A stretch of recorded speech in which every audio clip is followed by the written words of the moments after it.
Dun dun dun dun dun dun dun dun. Dun dun dun dun dun dun dun dun. Dun dun dun dun dun dun dun dun.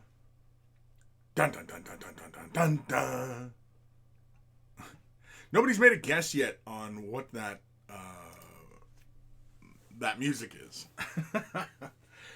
Which leads me to think that, I don't know. Maybe it's a little too obscure. Maybe it's too much of an oldie.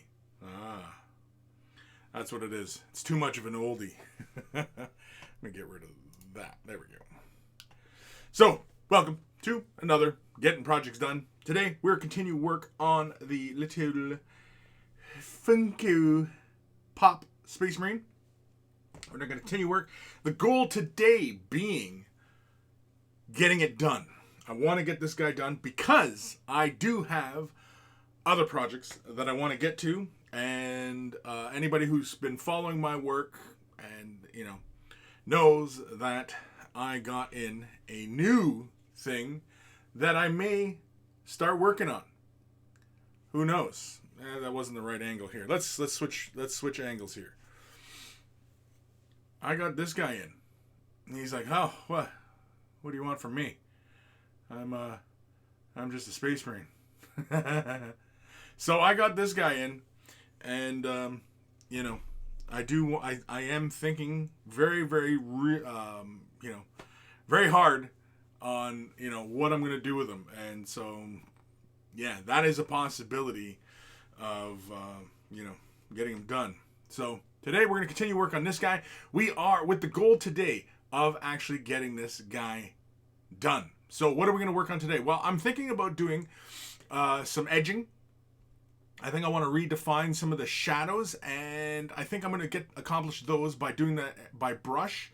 If I feel it necessary, we might bust out the airbrush just to finish off a couple things, but I don't really think it's entirely necessary because a lot of the stuff I do want to finish today. Like I said, we want to get to some edging. We will get to his chest detail. I want to clean up a couple things. I also want to redefine some of the shadowy points, like in the creases and such. Otherwise, I'm mostly okay with where he's at. Oh, I want to get to the little inside details of like the arms, the back of the knees, inside the grill here. Just like some of those details. I want to get to that stuff. We also have his gun, which is sitting mostly ready to go. You can see only one side of it is really kind of painted. It's actually the details on the backside are actually kind of rough. But, I mean, like, he's not, it's not like you're really going to repose this guy or do anything like that. So, like I said, the goal today is to get this guy pretty much done. That's the goal. So, next 2 hours, we're going to finish this guy off. Old Man Logan. Yeah. What up, Chris? What up, Old Man Logan? I was just actually talking to Old Man Logan on the Discords there just a little while ago. Let me move my light here just because it's kind of casting a huge glare. Actually, let's move it over here-ish. Yeah, that's a little better, right? Just so there's not this big old glare in the screen. So yeah, so I've got my colors all ready to go. I've been using Golden's paint to accomplish a lot of stuff. I'm a big fan of their high flow line. These are brush and airbrush ready colors. They're really, really fantastic. And I like them for bigger projects like this kind of stuff. So, of course, we're channeling some Bob Ross. I got my Bob Ross shirt on. That's why I'm saying we're channeling Bob Ross. For anybody who's not actually watching this and just listening. Ghost the Starman Deluxe, there he is. Twitch has decided that they should give me an ad for the Uno video game before the stream. I will not question this. Anyway, hi, Chris. Hi. Hi, Twitchy. Twitchy. Wow. Not Twitchy. Twitchy's another monkey. My bad. Ghost of Starman Deluxe. And of course, Uno. Uno's another one. On Mondays, I've been doing game nights. I've started redoing game nights. I've been playing mostly with my brother. It's, obviously, very important to, game with family and such. So I have been playing with my brother. All right, let's get painting. Enough jib jab. I've got a candle going. I got a fresh tea on the go. It's steeping as we speak, and I've got a candle on the run here. I should have it like burning in the background, like incense or something. What do I got going today? I've got cinnamon roll. I loves me some cinnamon rolls. They are one of my many banes in this world. Because, they're just so damn tasty and, they'll eventually kill me, I think. They'll eventually kill me. All right. We're using some colors. I'm going to use just a little bit of this color here just to start off some of the shadows. I'm going to work my way fairly quickly. Again, like I said, this is all about getting projects, so I just want to get shit done. Which is one of the things that obviously, I have a big hang up about because, as a content creator, whenever you're sitting down to actually work on a project, you always feel like you should be recording it. Anybody who, is in a similar field as myself, as a content creator, knows exactly what I'm talking about. I still have his head detached, by the way. Try not to muck up my paint jobs. And so, you always feel like you need to, be doing something with that time. Now, like I said, I want to get into some of these areas here. So I'm just using basically a number 1 brush. I'm just coming in and laying a bit of color down right onto these areas. I also want to get up inside the little grill here because it's not terribly neat what I had done. I wasn't, that careful about when I was laying these colors down. Now these colors, they're opaque, but they do have a bit of a transparency to them, which is, I'm fine with. Let's see here. And in fact, we may come in with some burnt sienna just to deepen this color up a bit. But otherwise, I am mostly okay with how that all looks. Yeah, there's a few things here, like on his nozzle connector that connects up to his helmet. I want to brighten up some of these colors here, reestablish them, kind of knock back just some of the speedy nature in which I was working with a lot of this color. So I just want to, I don't know if it shows up on camera very well, but you can kind of see some of the black kind of hits into some of the yellow and everything like that. And so I just want to clean up some of these areas. I'm not, painting this to a, super high standard. I'm just having fun with it. And I just want to get it done now because the projects, they are piling up. They are piling up.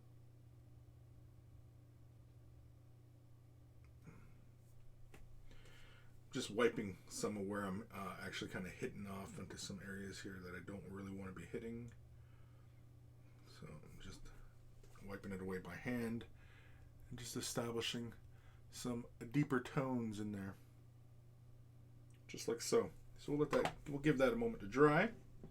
We'll come in and we'll work on this guy. So like I said, we're just simply working our way around. Nothing terribly exciting today. Like I said, we might bust out the airbrush, but we're not too fired up for that. Getting these little doodad panel lines. See a lot of stuff here. Yeah, some of these areas where paint hit where I don't really want it. I kind of want to get into some of those areas. Knock back some of those boo-boos. Some boo-boos. And I think a lot of times, people get really kind of worked up about the paint jobs. And honestly, a lot of times it doesn't feel necessary. Sometimes you just want to get these things done and, enjoy them on your shelf or on the tabletop. And, everybody's just so damn concerned with, oh, it's got to be the best model. It's got to be the best. And, that's not always the case. It doesn't always have to be the best damn paint job that you've done. Sometimes you can just get the model done. I fall into that category of it's always got to be the best damn paint job around. But that's because, like I said, I'm painting for, video and for the camera, and, my work is often scrutinized by a lot of people, right? So all I'm doing with this color is I am just pushing a little bit deeper tones into the areas. I am not that concerned with, too many elements here. I'm going to straighten up that line though. I do want to straighten up some lines, but I mean like I'm not doing this project, for to be judged or anything like that. This is entirely for me. It's going to sit on my shelf. It was something I wanted to do. It has sat on my shelf for way too long, and so this has been the time to get it done. Let's get it off the shelf. Let's get on to some other projects. Bigger and better. Well, maybe not better, but bigger and more exciting, maybe, is the right word. But I definitely am ready to move on to other stuff. So that is the goal of today, is we are going to move on. We're going to get stuff done. But again, that's pretty much the point of this live stream. Is we're getting it done. We're get her done. Get her done. I'm actually kind of surprised how well this is sitting on top of the previous paint. Because in the past, I have had this color kind of just kind of sit on the surface and not be, terribly obvious, in the sense that, it is kind of thin, but it's actually sitting on top of the other paint pretty darn good. Now, mind you, I've been using golden for most of this project, so, but I'm actually pretty happy with how it's sitting on this surface.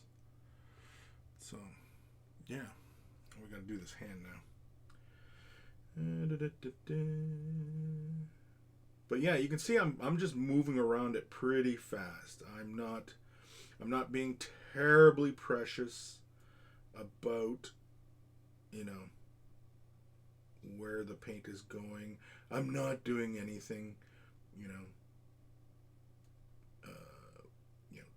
terribly advanced, or I am just getting this to the point. Basically, I'm painting it like I would if I was trying to get it to a tabletop standard kind of thing, right? Although, see this panel here, it's a little bit too much overspray and such has gone on there, so I just want to clean this up. Again, the OCD kind of kicks in at times, and you kind of want to get some of this stuff looking at least somewhat proper, right? It's okay. Again, the airbrush only gets you so far, right? It only gets you so far. I'll get some of these shadow points in here. I do like these golden paints, though, because they are so thin, and yet, you know, you let it build up a little bit and it sits right on top of a surface really nicely here. Forgot this little detail over here. Get underneath this boot. But like I said, we might add some burnt sienna to this color and just come through and do another quick little lining as it were. But I'm much happier with the overall tones at the moment. Yeah. So we'll come back to that in a moment. And it's kind of going for like the yellow that's kind of like brown Imperial Fists, you know. Old Man Logan, on the cinnamon roll note, I could go for a donut. Raziel, very nice colors, thank you. Ghost Starman Deluxe, today I met a friend for the first time since my school closed. I was driving my dad over to a local farm shop to get some meat and one of my friends who I haven't seen in like a year happened to go there at the same time. We only had a quick chat, but it was nice to talk to another human being other than my parents in real life. That is nice. And of course, you know, yeah, in this time we're in right now, you know, it is important to connect and reconnect. And, you know, I realize, yeah, sometimes we're just sitting around with our family and, you know, it's all nice and good and all, but, you know, it is nice to just talk to somebody our own age. And, you know, yeah, that's good. That's good. It's good to hear. Yeah, we'll be doing some edging on this guy today, too. We're just going to, you know, I got like this little point here on his eye where the paint, because I had done that mask previously. And, yeah. Actually, you know what? We can probably use some of this color. You know what? Let's thin this color out. And let's see if we can glaze a transition between the two. I'm just going to thin the color down just a bit. Just like that, essentially. And let's see if we can glaze a transition. Sort of. Not really. But it is kind of marrying this color to this color. Because this color here was Averland Sunset, and this was this color initially. And so we are actually resaturating this, and we're actually getting a nice transition, actually. Yeah. You know what? That's not bad. But right here, though, yeah. A few more layers, I bet you we could probably get something happening there.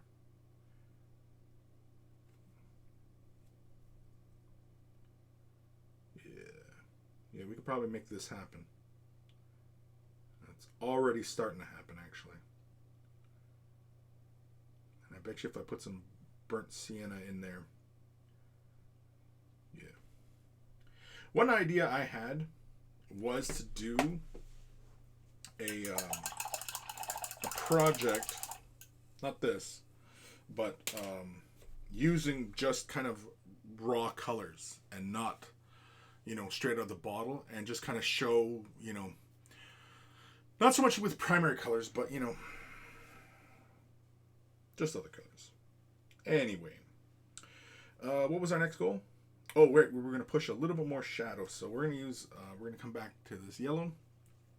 Slap a little bit more onto the palette. I'll use 2 drops. Got to be careful because sometimes those lids kind of leak. As you can see, kind of the color just goes all over the place. But anyway, we're going to grab some burnt sienna. Give this a good mix. Raziel, I can sit on your shelf next to Casero of the brush. Or he can sit next to the, yeah. Yeah, he needs to go up onto the shelf of happiness. I got the other Intercessor up there. You know, he's just straight up right out of the package. He's not been colored in any fashion. And so we're just gonna add a little bit of this. This is gonna change the value of the paint quite a bit. So we're just gonna take a drop, throw it onto the palette, make sure my hands are clean because I do not want to end up touching this guy and mixing up my paint. I'm just gonna take just a little bit of on my brush and mix it into the yellow. And you can see just that tiny amount, how much it's already changed the value of the yellow. Just take another little drop and mix that in. Yeah, there we go. That's kind of where I'm looking for. That actually looks more like what's sitting on this guy right now. Back when I was airbrushing it and airbrushing in these shadow tones, yeah, this looks much closer to what was there. So we're gonna come through and we're just gonna push just some darker tone like under the helmet here. Yeah.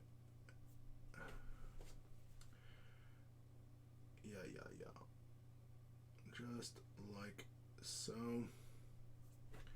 I'm just wiping away anything where I end up hitting above the line. I'm gonna come in and hit this underside inside these grills, and just a bit, just to push back that harsh black, and just kind of help marry some of these colors together. Let's get under the grill here and push that. Yeah, some of those little boo-boos we made earlier. Yeah, because we can always come in with a brighter yellow and make that highlight work. Yeah. Oh yeah. Let's hit this side here.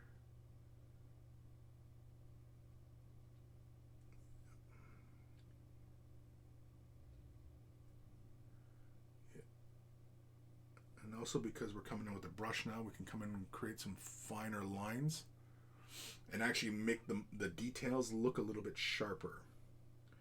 And that's also one of our goals, is just to define some of those areas, just like so. And that's all we're looking to do.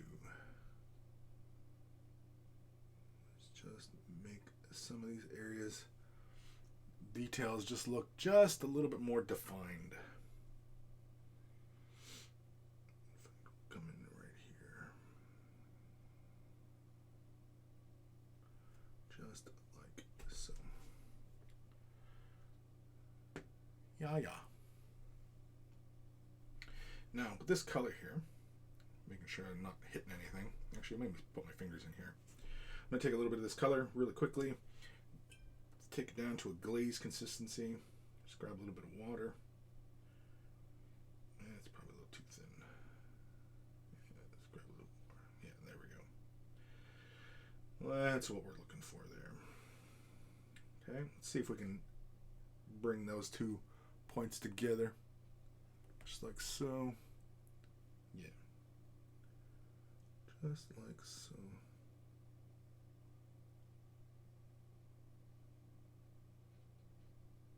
Just kind of so we can get rid of that harsh line that might be there. I am kind of being nitpicky at this point, but that's okay. All right. Let's come back in here.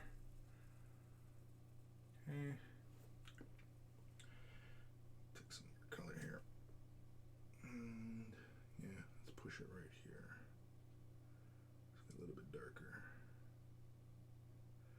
Kind of just aiming just for corners of stuff. I'm not too concerned with, being terribly accurate. I'm just looking, just push a little bit deeper color into some points, some of the low points. Yeah, there we go. It's like here in the crotch, in the crotchal area.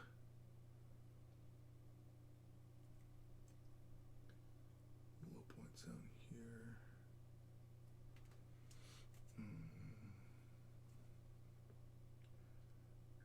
Fine little bit right under this chest plate, a little bit back here in the collar, under the shoulder pad, in the corner of the shoulder pad.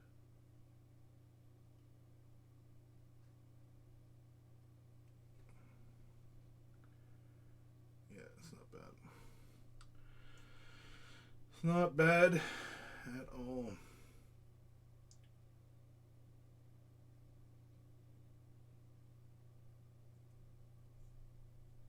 Let's push this color here.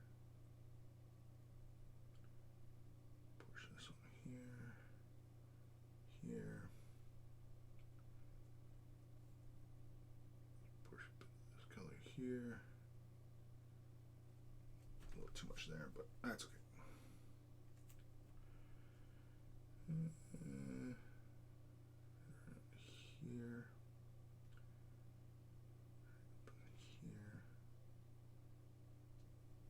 Right on top of that shoulder pad, or not shoulder pad, hip armor, whatever the hell it's called.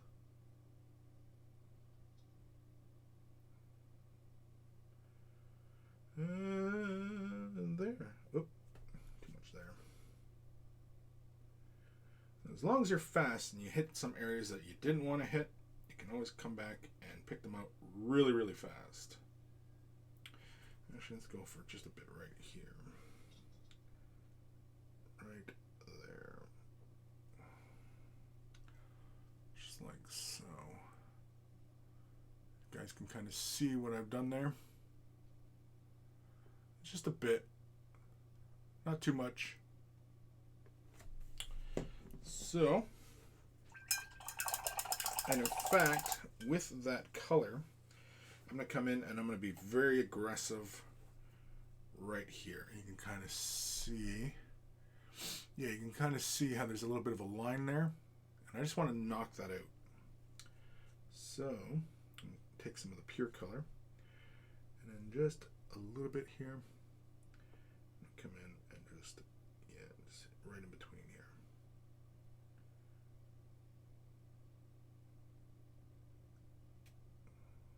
Push it towards the shadows. And the goal being is to just knock this right out of here.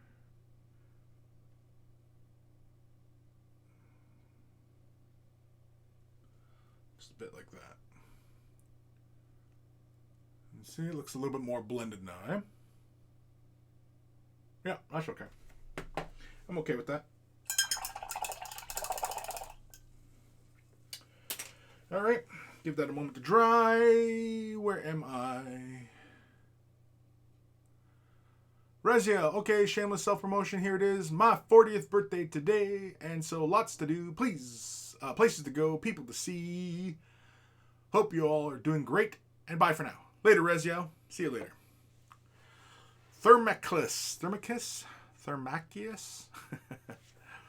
At Chris. And good afternoon. Hope everyone is healthy and safe. I will be painting some Croutowns and a Croutox.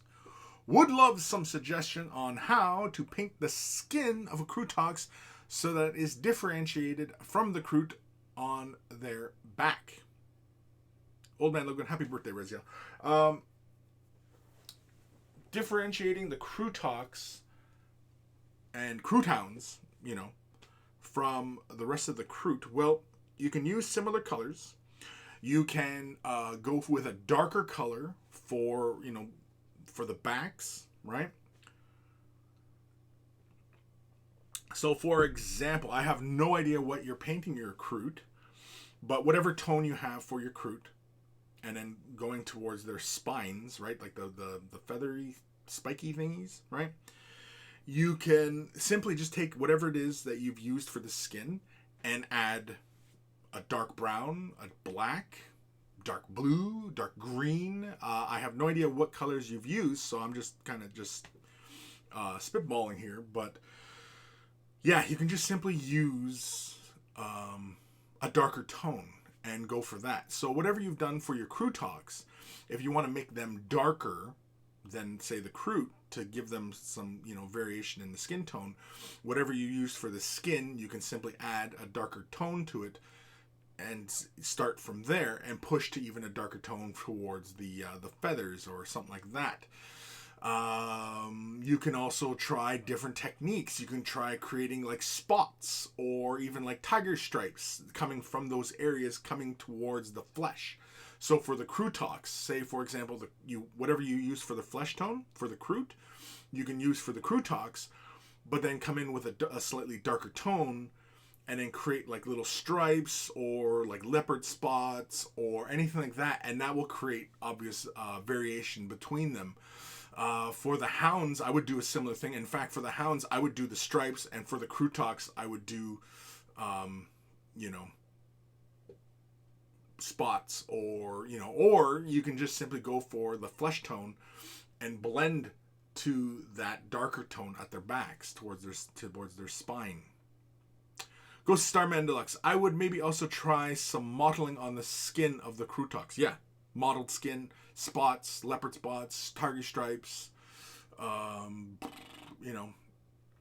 Man, like there's many variations in which you can do, and of course, also having them look similar to your crew helps keep them unified so that they feel like the same creatures, because they pretty much are, right? And I think that route would be cool. Instead of going with, say, your crew are kind of green and the crew talks are kind of orange, and the crew hounds are kind of blue, and because then they feel kind of disconnected and they don't feel like the same thing. Versus if they feel like obviously they're in the same color palette, that they feel like they are the same kind of species, right? Species, is that it? But anyway, because crew hounds are supposed to be an evolutionary dead end, and crew talks are supposed to be an evolutionary dead end, and that whole play on it, right? But yeah, there's many ways you can go about it. I have no idea what colors you're using, so that's just some rough ideas for you. Hopefully that helps. I sincerely hope that helps. All right. That's almost dry there. What were we going to do? Oh, right. We're going to do a bit of edging. So, you know what? I'm going to use a very, very light yellow. What do I got? I'm going to use a Citadel color. Yeah, we're going to bust out some Dorn yellow. Some Dorn yellow. We're going to bust this out. I'm going to give it a good shake, though. This is an edge color, so it's a light color, but it flows sort of like layered paints if you use them. If you have never used edge colors before. I don't know. Do they still have edge colors? Do they make that distinction in the edge colors? Because I know like they have the base, the layer, shade, you know what I mean? Do they still have edge? I don't even know. Therm. Thank you, everyone, for the suggestions. I like the tiger stripe idea. Would stippling achieve the result? Yes, definitely. Stippling, like taking your flesh tone and your darker tone, and then stippling your colors. Oh, definitely. Yeah, you can definitely achieve a color blend like that. That would give you really great results. A blend, like a wet on wet blend, could achieve the results. Layering, you could layer up or down, whichever way. There's always many ways to achieve your end result, especially in painting. There are always many ways to skin a cat, as it were, right? That was another fond expression I used to use all the time, is there's many ways to skin a cat, and that's just in reference to, obviously, there are many ways you can, achieve your desired result. Obviously, whatever technique you end up using and how you use it, obviously will give you different feelings on, the result, because stippling will create a sort of textured look depending on how far apart the two colors are. So, for example, if your color is fairly dark and fairly light, and you stipple your colors together, especially without creating an in-between, yeah, you'll get this very kind of highly textured look to the model, versus if the two colors are not too far apart and you create an in-between color and you stipple on those things. Because one way to create like a fast transition through the colors is, say, for example, you take your dark color, apply it towards the spine, just in a very broad fashion. Don't worry about if there's like a line. You do your belly color in a light color, right? And you just apply it on. And you have your in-between color in between the two. Then you take your belly color and your mid-tone color. You do a quick mix of those. And then you just stipple that color between the two. And then you take your in-between color, or your mid-tone color, and you stipple that towards your dark color, and that'll create a blend between the two, and you're done. You're pretty much done. Or in the reverse order, depending on which order you go, creates the darker, or creates the direction in which you see the blend, right? So if you went light to the dark and you blend, you went very light, did a mix, stippled that on, then did your mid-tone, stippled on top of the dark, the color would appear to get brighter like that, versus if you went with the dark color and then made a mixture of the mid-tone color and then stippled that on, that would give the feeling of the darker colors pushing towards that other direction. Does that make sense? Hopefully that makes sense. I could show it as an example, but I don't want to break my stride here. I guess I've been shaking this for a while. This has sat on my shelf for a bit, so I just want to make sure it's thoroughly mixed. Thoroughly. So let's grab a little bit here, and we'll slap a vu onto the palette. Yeah, that's mixed. Yeah, that's fine. It's pretty bright. I mean, we could get to the same result simply by taking, say, yellow and adding white to it and give us a very similar result. Actually, I'm going to take a little bit of water here to thin this down just a bit more. Just a bit. Just so it flows nicely. Now, I want to go for very tight control on this. I do not want to, push this too far. So I just want to catch just this edge here. Actually, we'll start at this corner and push it this way. Yeah, there we go.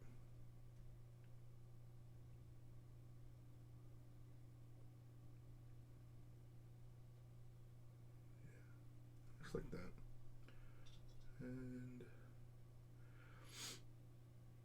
I'm actually feeling my hands getting a little bit shaky, just because I was up a little bit early today and I had my lunch. I haven't had my lunch yet. There we go. I don't know if you guys can see that. Camera kind of blows out the color. It's just because it's so bright. But there is a slight edge there. If we knock that light back, what if we knock this light back? You still can kind of see it. Anyway, there is a highlight there.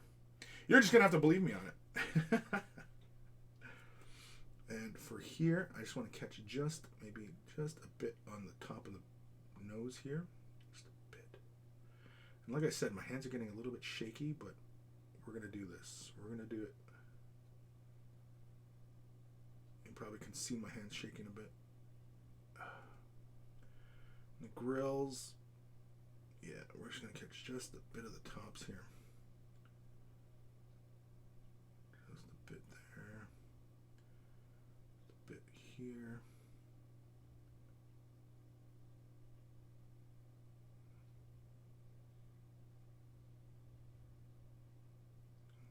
Just catch the bottom of the grill. Yeah. Something like that. There we go. I don't know how well the camera sees that, but to my eye, it's mostly apparent. It's actually a fairly subtle highlight. It's really not that much.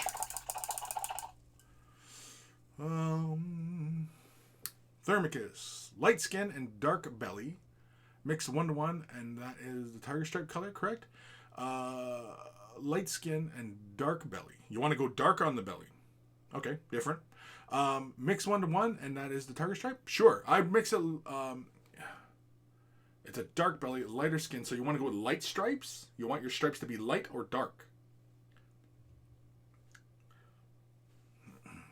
Old Man Logan. Too much coffee today, Chris? What's with, that's what usually gives me the shakes. No, it's because I'm hungry, because I can feel like I'm kind of sweaty right now. So, yeah. Anyway. I'm just going to put a little bit of an edge here on this little grill here. Yeah, just a bit right there. Yep, that's fine. But on this part of the nozzle right here, boom. Catch just the tops of these points right here on his helmet. Ooh, hands are really starting to shake. But I just want to catch just those high points right there on the helmet. Yeah, the camera doesn't really help. I can't really see. Well, I mean, you guys can't see. I can see it just fine, but yeah. Actually, that doesn't look too bad. I'm okay with that. We're gonna have to come in. We're gonna have to do that with the yellow or the red as well. So no worries. Anywho, old man Logan, go grab a sandwich. We can wait. I don't know if. Let's see here. Let's see if I can convince my daughter to bring me a snack. Let's see if I can convince her. Yeah.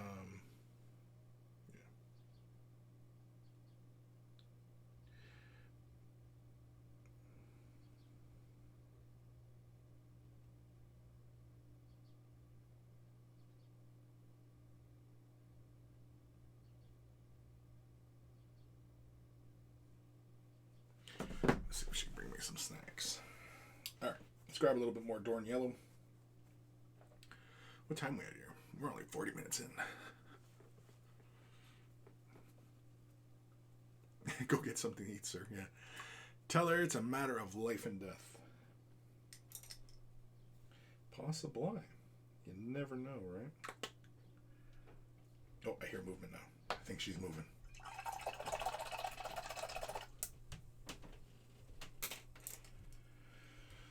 Okay, so let's carry on.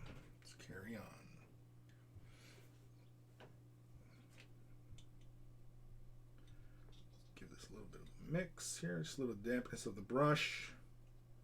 Thin it down ever so slightly.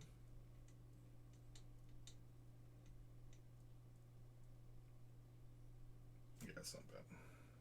Too much paint on the brush. Like so. And then we're just going to catch just the top of the shoulder pad rim here.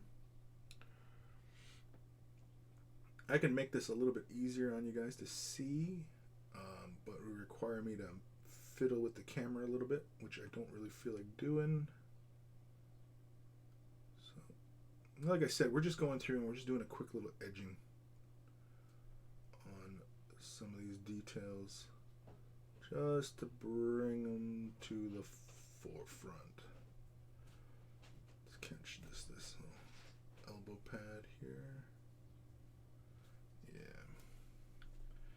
Actually, we'll bring it down this way as well. The edging, you can just leave it there, honey. Thank you. Are you snacky? Well, I didn't eat my lunch, so I'm feeling a little shaky.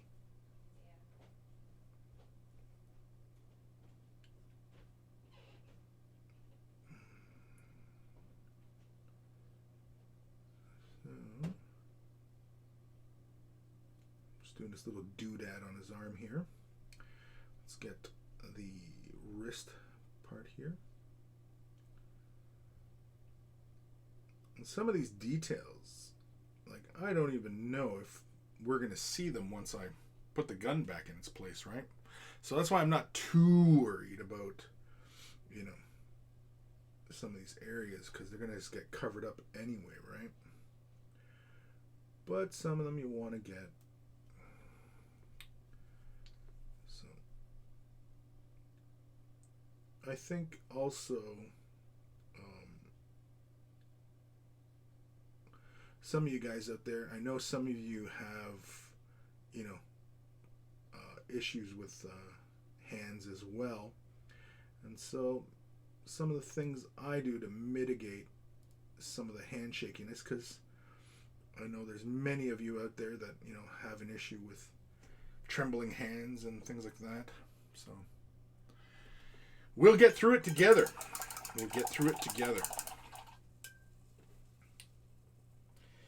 We'll be okay. Something like this, though, is not usual. I know, like, there's not a lot of you out there painting your Funkos. I don't know how many people actually did. But, yeah. Let's go here. A lot of the times... Yeah. A lot of times when you have trembling hands, it's all about your breathing. Trying to keep a very light hand. I don't know if it's very apparent on the camera. Oh yeah, I can see my hands shaking. Yeah, I can see it.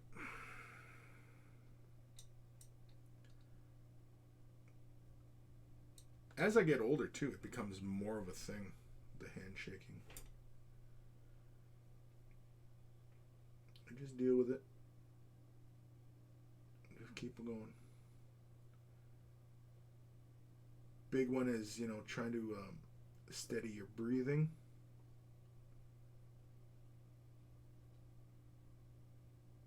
Another big one is your brush stroke. Kind of just, committing to a brush stroke. I've talked about that one many times. Edging isn't terrible if your hands shake, because you can pretty much just follow along, and as long as you keep a fairly light hand, like if you can muster that, keeping a light hand, you can get through edging pretty well, so there are ways getting around some of this stuff, but I know it's not perfect. I know there's a lot of people out there whose hands have a bit of a tremble to them. Some of you, who don't often, play around with fine motor control, like things that require fine motor control. I'm just going to do the bottom of this kneecap here. Just like so. I'm going to catch this panel here on this leg. Like so. These areas here, I am applying a direct line. I'm not edging the panel. I'm just going through and just doing just a fine line. Like so. I'm going to end up making mistakes soon enough, but that's okay. I'm fine with that. Oh, this part there will edge that. Right here in this line here. Yeah, we'll edge this. Just like so. Yeah, so like I said, like edging and stuff like that, you can pretty much accomplish, if your hands shake a bit. You'll be okay. Oh, my Poochie's here now. Hello, Pooch. I'm just going to sit here and lick now for 10 minutes. Poochie Pooch.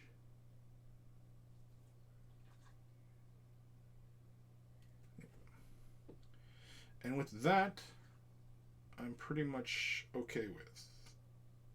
Yeah. Like I said, we're not going crazy on the highlights or anything like that. The shading, blends.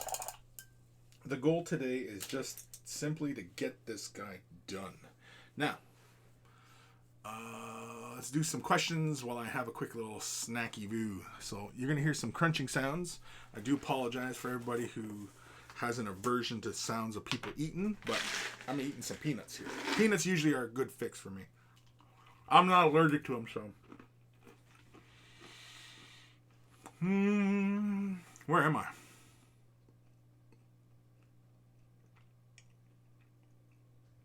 Thermicus, as far as the stripes, I can be convinced either way on the stripes. Yeah, well, it's really up to you. I mean, how do you want to do those stripes? Do you want to have them dark stripes? Or do you want to have them light? Because doing them light, you often don't see that very much on models. Usually when people do tiger stripes and things like that, they're usually dark. So, I mean, they're aliens, right? They don't have to be dark stripes. They can be light stripes. It's up to you. These are all choices that are up to you, man.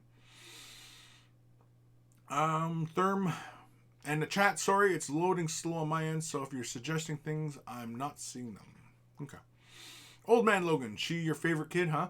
Well, she's the only one who's awake right now.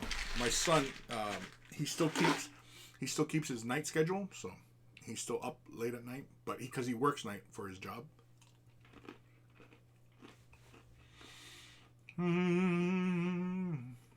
Ghost Starman Dogs, Chris, you shouldn't be shaking. You shouldn't be shaking hands. You could pass on the Rona. The Rona. We have a big box hardware supply, building supply chain here in Canada. I don't know if it's in the States. It might be in the States. It might start in the States. I don't know. But it's called Rona. Which is kind of funny. Because I know you're in the UK. I don't know if you guys have Rona in the UK. But anyway. Old Man Logan. It has become a food ASMR stream. Roll with it, Chris. Yeah.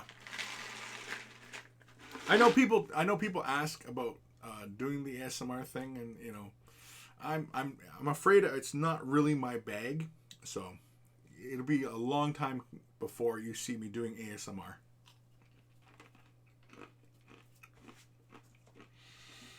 All right, so we've done a bit of yellow. We've got the edgings going on. The little point on his nozzle there, screw it. I'm okay with it. Screw it. We'll move on.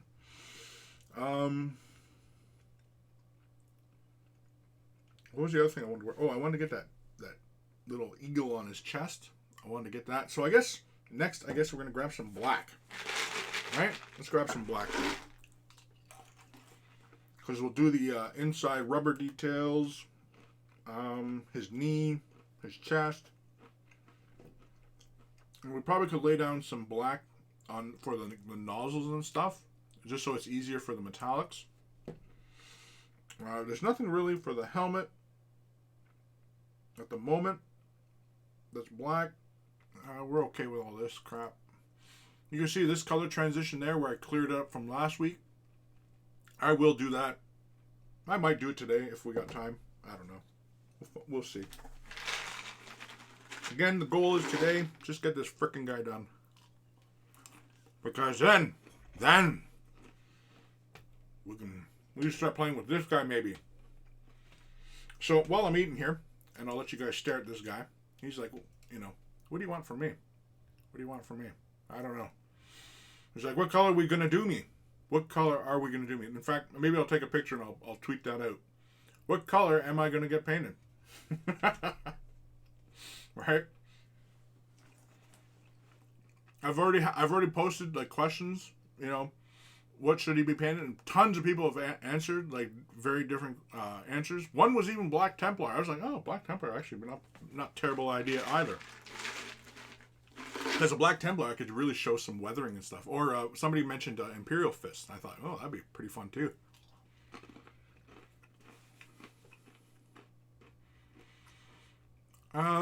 Ghost Starman Deluxe. We might have Rona in the UK. Don't remember seeing it though. Yeah, it's got like a blue and white logo. It's not even a logo. It's just Rona. It's just white letters Rona. But anyway, Thermicus.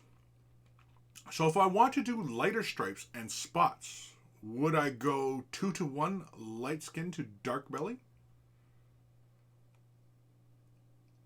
Lighter stripes, yeah. So okay, if you're going dark, okay, yeah, you're going light on the back to a dark color on the belly, right? And you want to do the stripes, lighter stripes, yeah. You want to do whatever color is the back. You want to do that and bring that in. In fact, if you do the same color that's on the back and do the stripes, that's so that they kind of come into the belly areas, and it's the same color as the back, yeah, that would look pretty cool actually, because then it would look like those tiger stripes are emerging from the darker color that's at the spine. But if you want to go lighter than the back, you would have to add a bit of white to that color that's the back color, and do that, and so that the stripes are separate from everything, and it's just the stripes. And for doing the stripes, you definitely want to use your sharpest brush. And when you're doing the stripes, I don't know how well you are at your freehanding and such, But for example here, actually I might do some freehanding today because I want to do a Griffin logo on his shoulder. So you might see some freehanding today. Oh, and I wanted to do a number on one of the knees.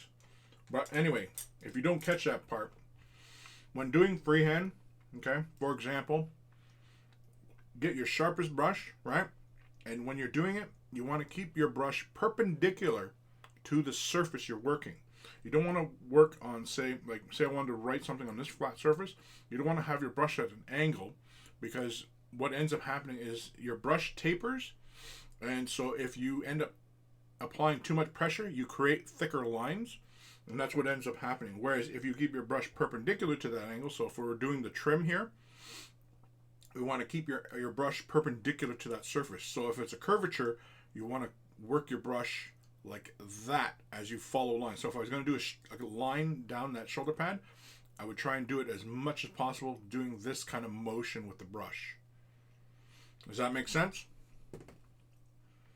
That's often how you want to work when doing a lot of freehanding and such on a surface. The key is to always try and keep the brush perpendicular to that surface.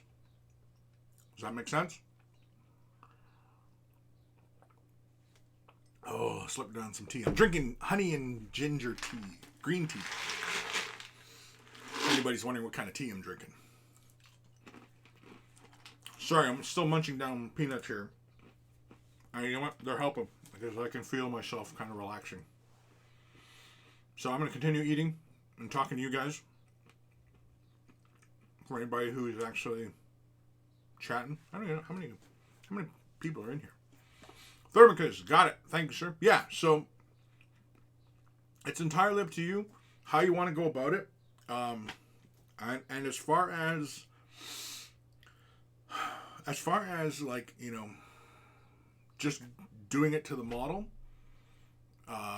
give it a try. Don't be afraid to try. And if it doesn't turn out the way you want, you can always strip it. You can always apply it, paint over, as long as your paint isn't too thick. You can always just do another paint job on top of it, as long as your paint's thin. But if your paint is kind of thick, then yeah, you'll want to strip it and, you know, redo it. Of course, if you don't really want to, you know, go through that process, you know, like maybe you don't want to waste paint or anything like that, you don't feel comfortable with that, you can always, you know, find a picture of that model or a drawing, right? And you just change it to a grayscale, bump up the brightness so that it's mostly white, and you can just digitally paint your idea onto that model.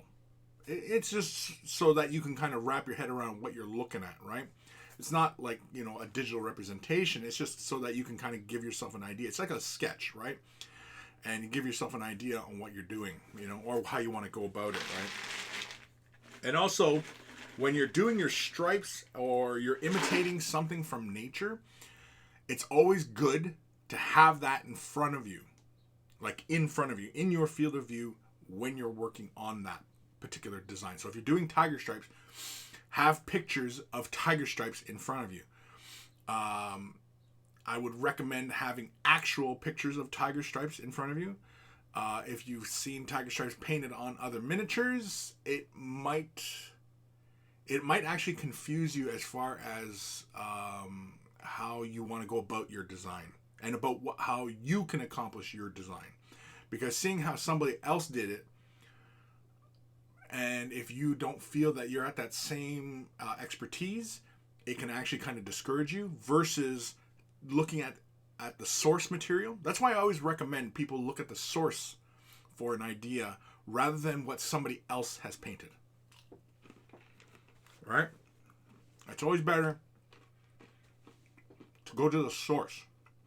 And that's why I always recommend that. So anybody who's been listening to me jabber on about stuff for any length of time has probably heard me mention that when going for inspiration and looking at ideas and taking something and bringing it to a model, always go to a source material, not what somebody else has done. That also has the added benefit of you having to come up with creative solutions for that particular problem, rather than trying to imitate what somebody else has painted on a miniature. Does that make sense? Because, and this goes for everybody. This goes for everybody. All right. What were we doing next? Oh, black. So let's grab some golden hot flow carbon black. Now this stuff kind of dries with a bit of a shine, but that's okay. Because like I said, I'm going to varnish this, and then I'm going to give it a matte afterwards for some of the stuff. Actually, a majority of the model will be given a matte, I suppose. So when I give it a gloss, or when I give it a matte varnish, I probably will just cover the eyes, because the eyes are the only thing that I want to leave glossy. So, yeah. Sorry, I'm just shaking up the paint at the moment here. Yeah, I'm feeling a little bit better here. Peanuts really helped me. They're pretty solid, and it only takes a few to actually make me feel a little bit better. Yeah, I was up like fairly early this morning.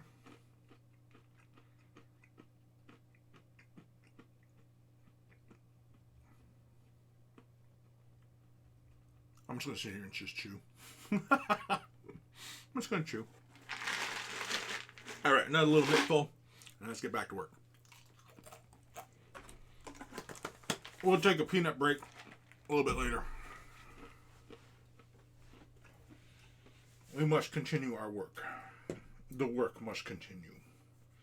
Alright. There's not really anything I want to paint on the head that's black. So, I don't really think we have to worry about that. Yeah. And it's really just the body here. So I want to get the little chest eagle skull thing. And I want to get the ribbing on the arms. In between the legs, and then we'll probably establish the nozzles and such. So yeah, we'll do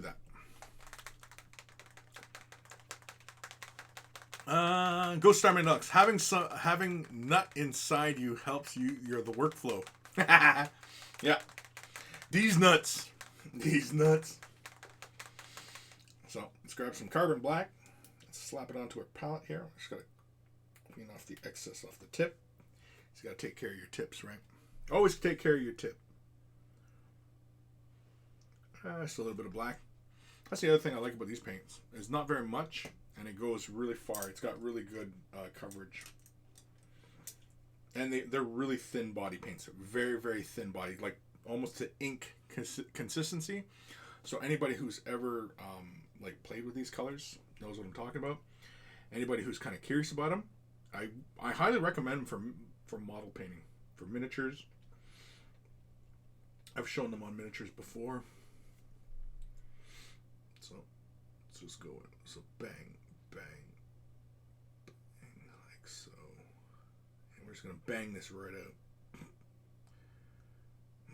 Now there was already a bit of a black on there. I don't know what I did. I think it might have been black ink. I think I was using Liquitex black ink at the time.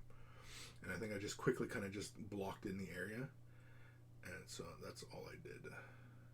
I think. Initially. Just trying to be very, very careful. Are the belts colored? Or are the belts black? On a Space Marine? I don't even know. I've done a bazillion Space Marines. I don't even know. Have no idea.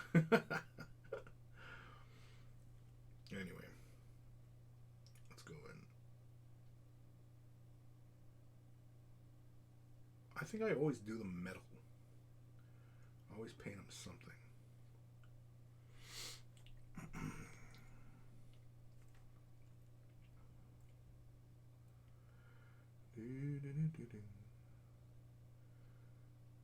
As you may or may not be able to tell, but I'm definitely feeling better now. I definitely feel better. Just a quick shot of protein and I'm good to go. Come on, Ghost, where were you on that one?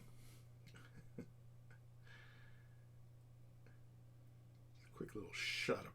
Ah, fritz. I just hit some of that yellow. Joking too much. And look at that. Because it's thin bodied, see how easily that kind of cleaned up off that leg there? Of course, as long as you're fast about it, you can quickly clean up mistakes like that.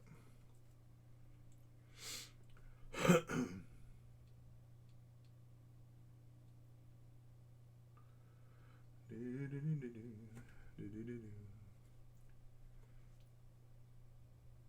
getting into these little grill things in his joins. Just like that. Some nice solid black in there, you know?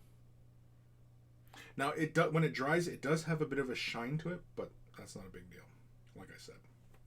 So we can always fix that later.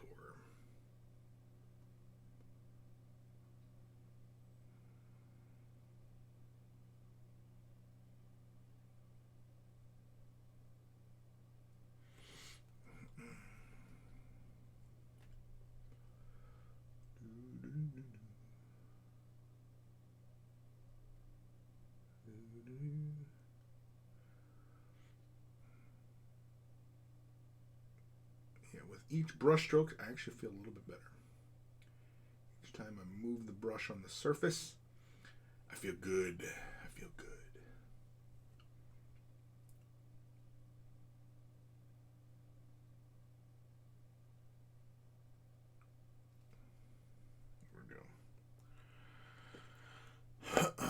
Ghost Starman looks, you're right. Got to get that protein somehow. Sometimes it's for rectal use only. All right, let's do this. Let's do this little chest eagle. With the glossiness, sometimes I'm torn. Like, you know, it looks good, doesn't, you know. Space Marines for me can go, you know, glossy or matte. Sometimes either one looks really good. All right, we want to be a little bit careful here. So we're just going to sort of move the color around on that surface. Trying to be accurate. Trying to be careful. Trying to get some of these areas here. Just like so. There we go. Try and get some of these stuff. Just like so. Excuse me. And so you can see, like, I only laid like a little drop of paint onto my palette, and you can see how far it's gotten me with applying this paint. And you can see how I have not had, excuse me, I have not had to go back over any areas too often. On the wings here, I might have to here, just because I've thinned the color down just a bit. But you can see why I'm a fan of this particular paint. It sits on top of colors so nicely.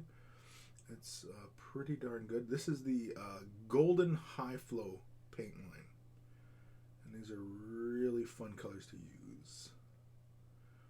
Now these are more artist acrylic, but they flow so nicely.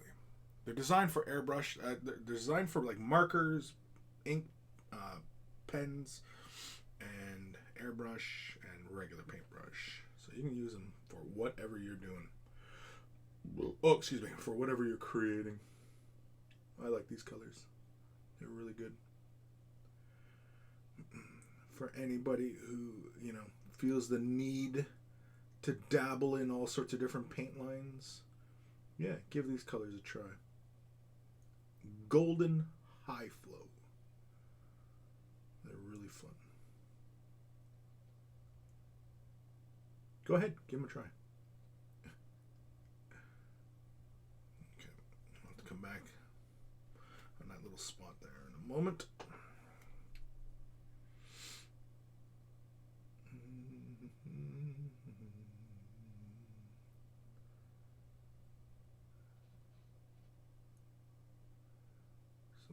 areas I just want to get just around the corners. I would add some flow-aid to it, but I don't want it to flow that well. I actually want it to stay as thick as possible for this particular paint. Yeah. So there we go. There's one little spot on this red side here that's not grabbing yet, so we'll give that a moment to dry. Oh, I can see I missed a spot here. That's why it's important to change angles often, right?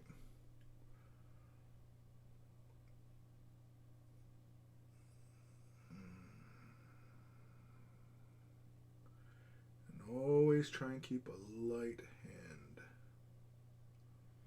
Be deliberate in your brush stroke and where you're applying that very tip of the brush. There we go.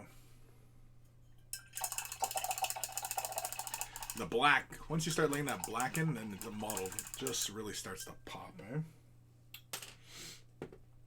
Oh, missed a spot there too. Catching all these little missed spots. Nope, missed a spot. Nope, missed a spot. Nope, missed a spot. Plus two, the other thing that can kind of throw your eye off is the glossiness. Which I think is why a lot of miniature painters probably prefer matte colors. See, I prefer gloss colors because a lot of times I just like the finish of gloss. But when you are trying to be very accurate into areas, you know, a matte under bright lights, because a lot of times when you're painting miniatures, you're working under bright lights and you want to be able to see where you're going, and so that's why you often prefer matte paints.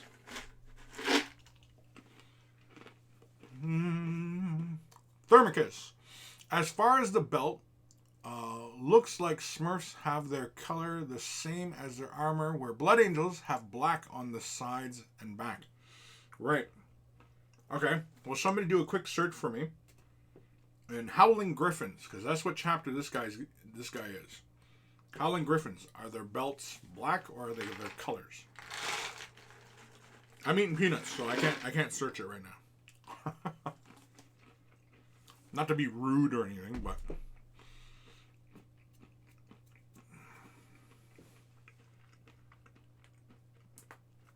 so we're going to continue our work with the black. We're going to do back of those knees. You can see there's a bit of color there on the knees, and that's because I think I took, I think it was black ink, and I applied it there. Because I think I had done the gun in black ink. It was like 2 or 3 layers of black ink. That's why it's got a bit of a really shine to it, because Liquitex Carbon Black finishes with a really shine. This does too, but not as much as Liquitex. Liquitex is really shiny. Grim, there he is. They appear to be colored like the armor, where the colors switch without touching other than at the tip in the center of that. It makes sense. Yeah. So kind of like how I've got him here. His belt right there, it's bifurcated, right? So, okay. All right. So the belt is the same color as the armor. Okay. All right. I didn't feel like painting it anyway. Sometimes you just don't feel like painting some areas, right? It's like you painted it, it's like, yeah, okay. Thermicus, yeah. Okay. Thanks, guys. Thank you. Thank you very much. So it has been suggested, right, that this guy get painted like Howling Griffin. Now, the beauty part is he has like no sculpted details. So, you know, changing his paint job, right, shouldn't be a problem at all. There's no sculpted details. So anybody who wanted to repaint this guy, definitely not a problem, right? So, which is kind of nice. You know, there's no extra details or anything like that to have to clear off or, you know, go through. Which is cool. I can appreciate that.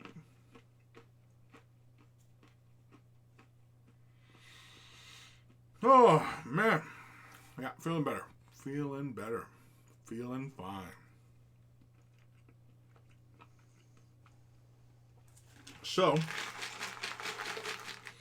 continue on with the black. Sorry if that's noisy for anybody, but I need some peanuts. Oh, shit. Got black. Well, gotta be careful. Alright. Don't want to end up touching anything. Lay a little bit down. Always check my fingers, right? So, let's go to the back side. Let's lay a little bit down. Grab a little bit. And just lay that in there.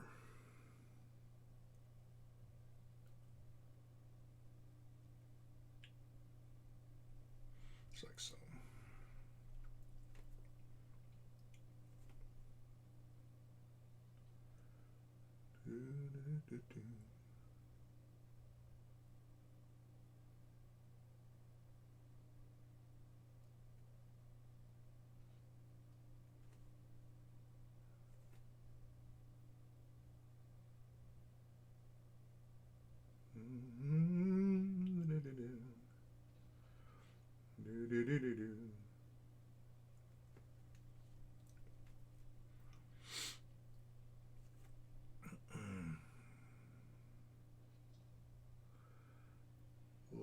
Da-dee-da-dee-da-dee-da.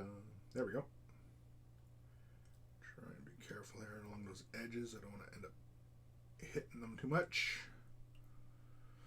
Now then, see if we can't get this in there. Get into some of these areas. That's where you really kind of want, to use Floyd or something. I want to make this a little bit defined here.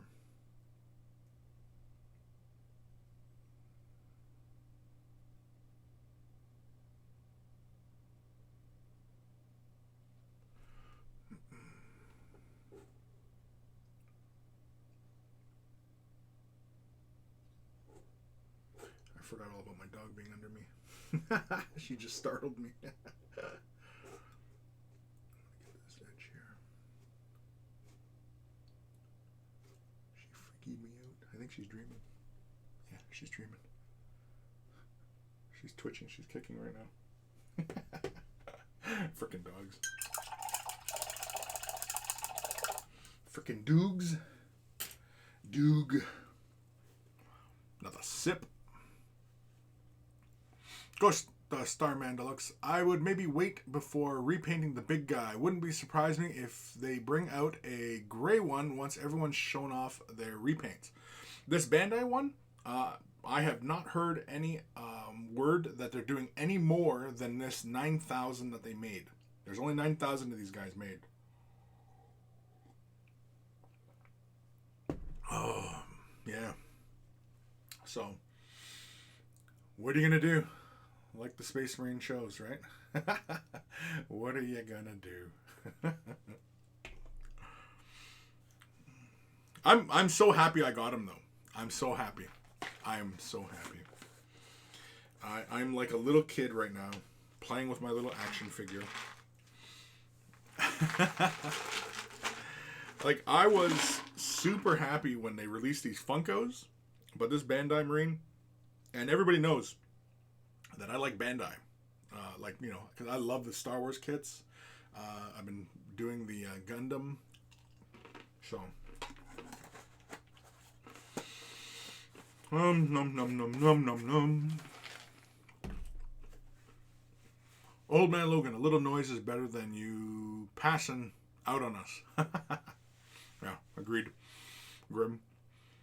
Thermicus. All right, everyone. Thank you for the ideas. I will be trying your tips, Chris. Need to grab lunch. Adios, and see everyone tomorrow. Yeah, see you later, dude.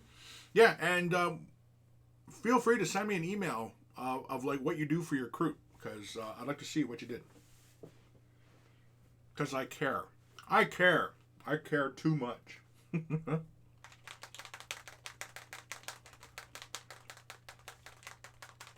What time we at here? 1:20. Holy camolies. See, time starts flying by once you get right back to work, huh? Oh, got a little paint on myself again. Gotta make sure. Bloop. Bloop. A little bit of paint down. Just make sure my hands aren't covered in paint. Let's get back. Gotta do this other side over here.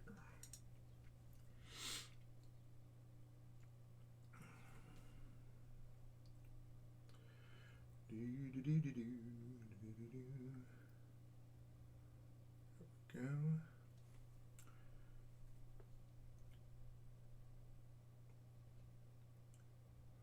I think what it is also about working with really thin colors that I like is when you draw your color, it's kind of like when you load your brush, it's kind of like when you do it with a pen. Anybody ever done calligraphy?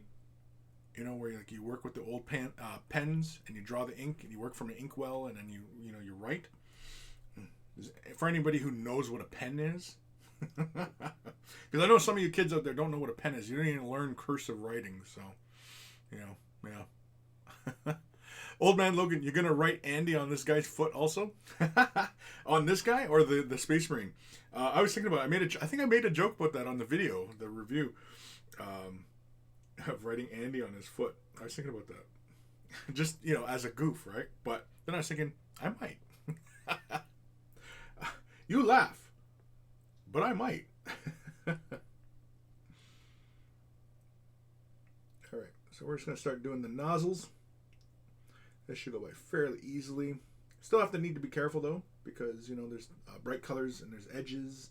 I want to make sure I stay nice and, flush to those edges. So, see that edge there is not terribly clean, so we'll clean that edge up, like so, like so.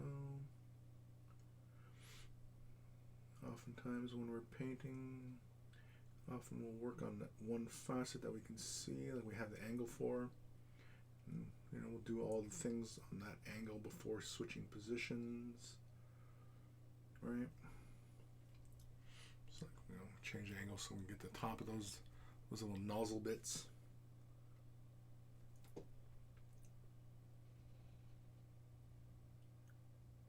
Just like that.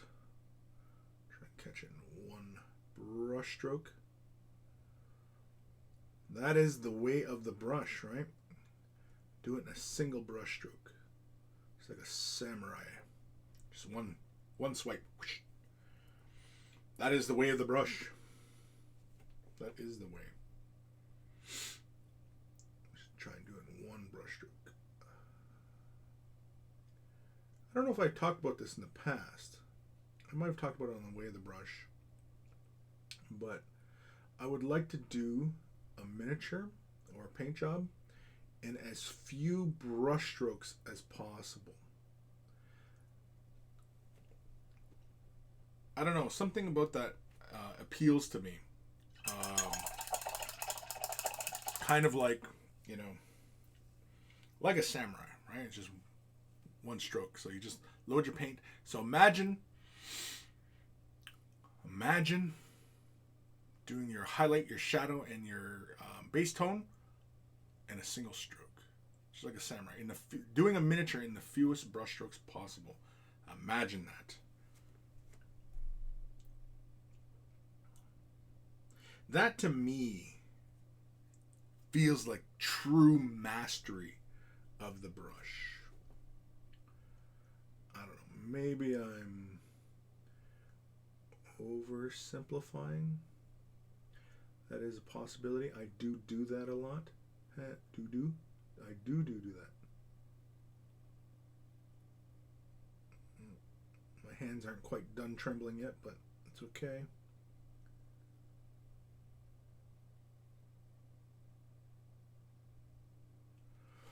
Trying to follow this edge here.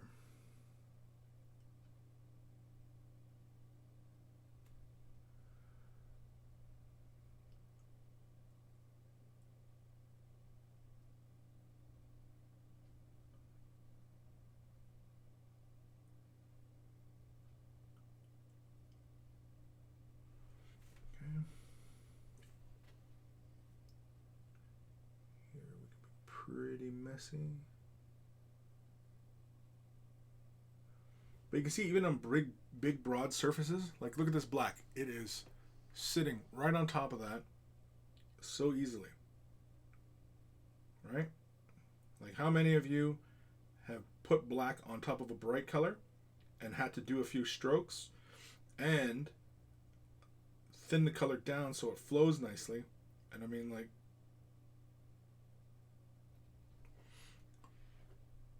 see how easy that was? Not that I'm sitting here, you know, advocating golden colors, you know, because I sell them or something like that, but I do enjoy them. I use them and I do enjoy them. Just doing the inside portion here of this nozzle. Just like so.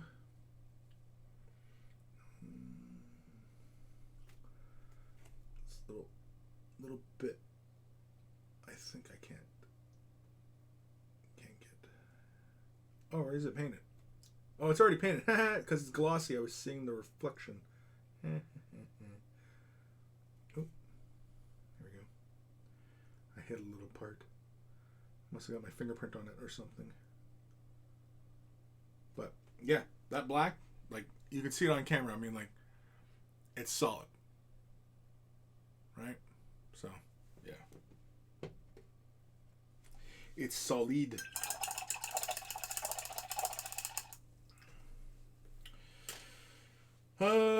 Let's take another quick break. Comments. Ghost Star Man to look. What a pen is. Sounds a lot funnier if you take one of the spaces. A pen is or penis? Penis? What a penis is? Old Man Logan, your Funko also. I was referencing your joke on the Space Marine vid. Oh, with Andy? Yeah. Right. Well, because I was thinking that, you know, we could put Andy on the bottom of his foot too, you know, as a juke. Ghost of Starman Deluxe. They call that Citadel contrast, Chris. Isn't that contrast? What? Covering in one go like that? No. Contrast doesn't do that. Contrast would get darker in the recesses, but change the overall surface very minimally. Contrast doesn't do that. You see how the black just covered in one go like that on the surface, but it's solid. It's uniform. Usually, like when you take black and put it on top of a yellow or a white, you usually get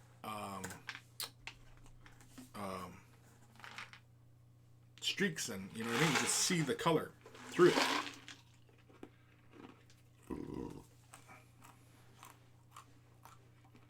Oh, no, Chris, we meant contrast does the base, highlight, and shade. Yes. I get what you meant. Yeah. As far as the brush stroke is concerned, right? But can contrast give you highlight right here and shadow down here? Right? It doesn't quite do that. It does it like more like edge highlighting does. Right? It gives you shadows in all the in the recesses and giving you lighter color on the high points uniformly. But whereas I'm saying laying imagine a Space Marine shoulder pad where you have the highlight on the high point and the darker tone at the low point. Imagine that, right? So it goes like imagine trying to do non-metallic metal entirely with contrast paints. It's a little bit more challenging rather than taking your colors on your brush and applying it in a single stroke. Basically, you would use a loaded brush, is what I'm getting at. Ben comments he does a lot of loaded brush.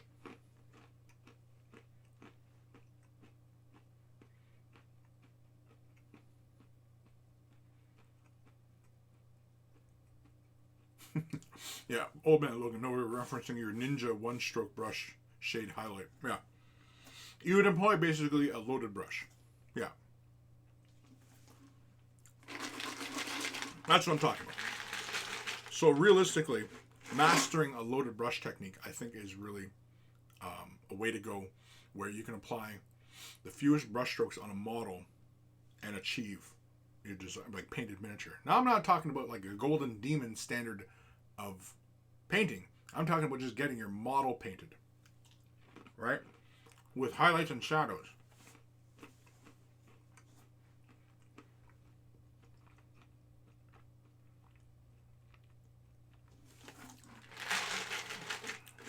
That's all I'm talking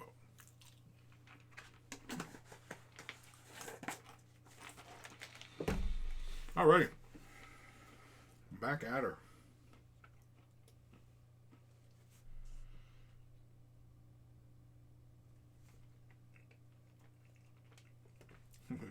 Always make sure my hands. Alright. Let's do the nozzles.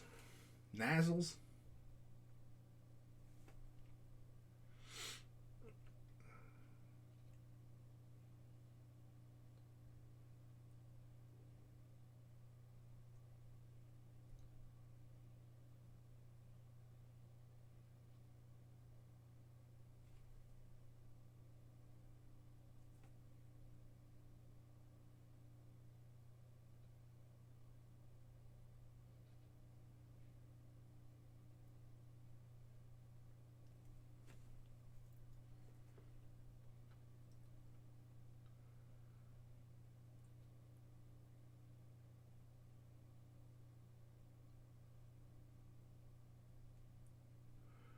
Sorry, I'm just right into my painting here at the moment.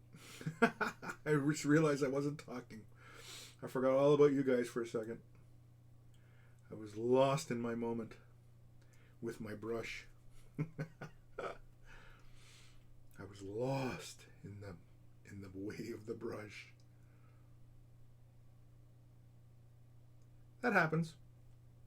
And I'm sure some of you know what I'm talking about, like when you're just right into your painting and you just kind of space right out and you're just feeling the brush moving on the surface.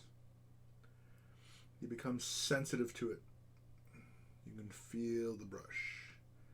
It becomes an extension of you, of your senses, of your will. Right? Right? Right? Old Man Logan, my crane technique will beat your loaded brush technique every time in dubbed over voice. Yeah, pretty much.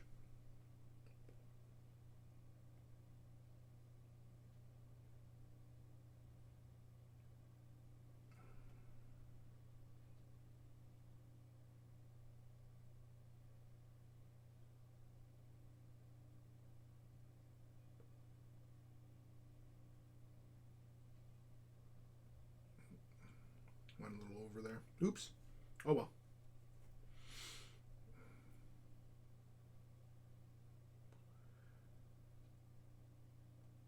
Painting this edge is almost like painting the rim of a base. Kind of like the same kind of technique as you move the brush across.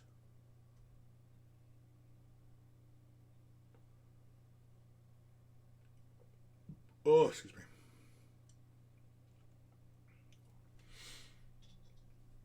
So, you can see that's the red poking through, right? Got just a little bit of paint on my brush. And then watch this. You just go boom, boom, boom, boom, boom, boom, boom, boom, boom, boom, boom, boom. Boom, boom, boom, boom, boom, boom, boom, boom, boom, boom, boom. Boom, boom, boom, boom, boom, boom, boom, boom, boom, boom, boom. And I just go back and forth, just kind of work it into the nooks and crannies. And hoocha. Solid black.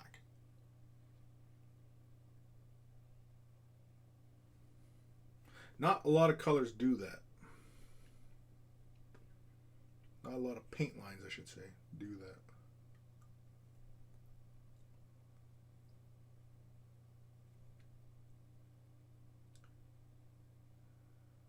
Just going over here, just to kind of clean up some of these lines here.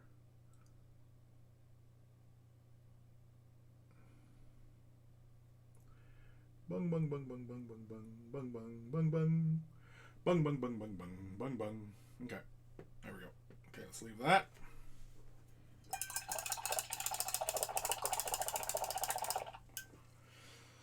Oh. Bung, bung, bung, bung, bung, bung, bung, bung, bung. I got a little bit of that yellow there. It's kind of annoying me. Oh well. Oh well.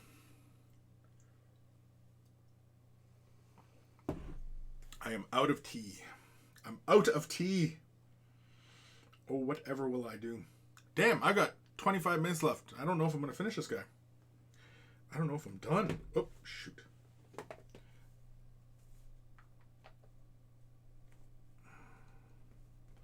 But he's looking more and more ready, doesn't he?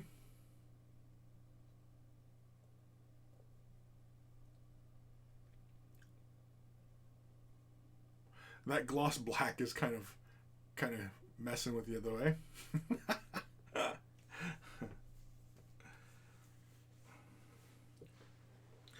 Bung, bung, bung, bung, bung, bung, bung, bung, bung. Yeah, there's a couple of points there I think I'd like to clean up a little bit more. This way this one shadow here falls on that foot kind of annoys me.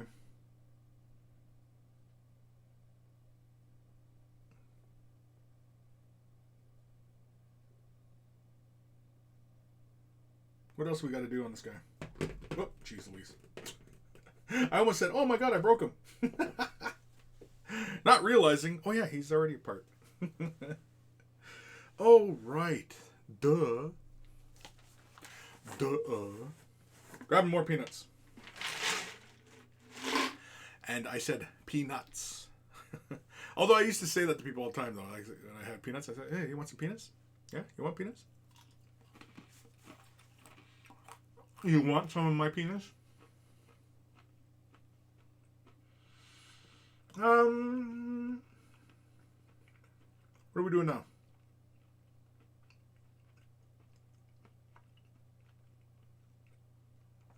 I guess this one coming with some metallic, right? I'm just gonna grab lead belcher. I think that's what I was using before. Did I mix black into it though? I think I might have. We could probably do that. Grab some lead belcher. Oh. Go on, bud. You know what I haven't done though? I haven't mixed lead belcher into carbon black. Oh. Let's try that. Ghost Armor Deluxe. Yeah. Yeah, it used to happen to me a lot too, dude. Don't worry. But hey, relax, man. It's a numbers game. It's just a numbers game. Eventually one will bite. Not bite, but, you know, metaphorically. All right, I'm going to try lead belcher with this carbon black. Let's see how well it does. Oof. Knocks it right down. Oof. I actually kind of like that, though. Yeah, look how dark that went, man. Oh, that got dark fast. Actually, you know what? I'm going to use this brush as I apply the color. Because it's a nice big broad brush. And I'm only doing these nozzles, so I'm not too worried about being too accurate. As I say that, I'll probably mess it all up. Let's go like so. Just like that. Like so. I could leave the black in the recesses, but nah. Again, we're just wanting to get this frickin' guy done. And I'm not going to get him done by the end of the day. Or by the end of this show. Unfortunately, I have failed. I have. Ghost Armor Deluxe. I've tried the numbers game. 69 doesn't work very well either. Yeah, it does. I would disagree, Starman. I would disagree. Unless, of course, there's a huge difference in proportions, then yes, I can see the numbers game. Failing a bit.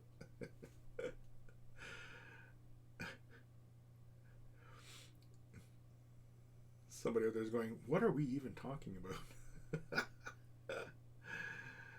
Oh, man.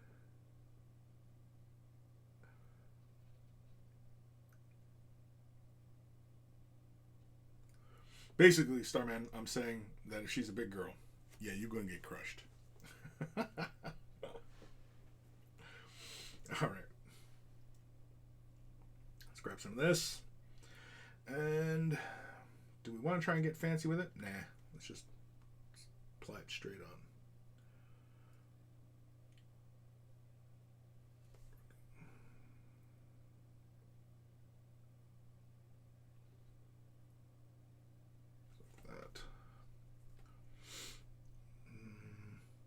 Yeah, let's do it in a bit of an overbrush fashion. Yeah, looks a little messy. So we'll just paint it like normal.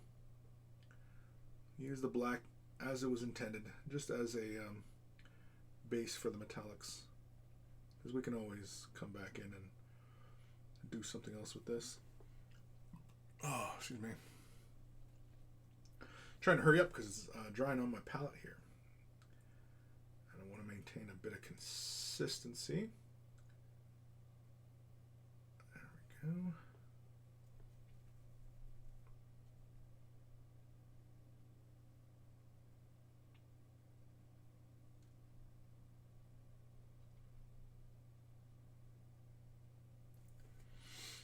There we go. Yeah.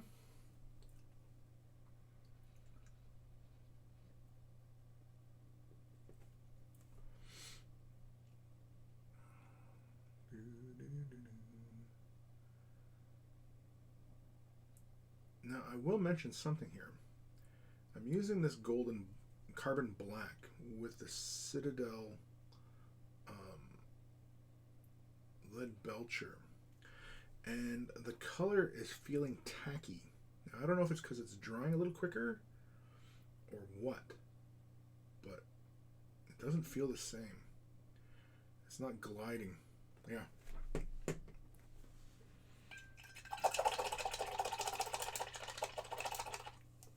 I'm wondering if the two dry differently.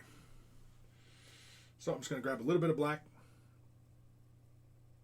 Just like so. Probably didn't need that much, but whatever. Grab a little bit of lead belcher. Belcher. That's a lot. Don't really need that much either, but screw it. We're doing it. And then just mix it in until I get to that same approximate value. Just like... Oh, it's a little too dark. It's okay, there was more silver here. Yeah, it's pretty darn close. Yeah, quit mixing the black into it. Yeah, that's pretty close right there. It looks a little bit darker. I think it's just because it's more wet.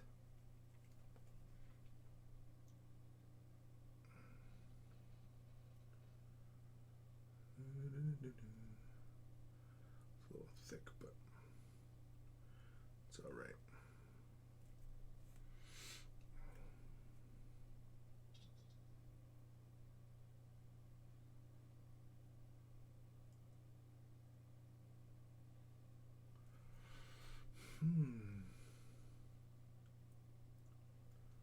There we go.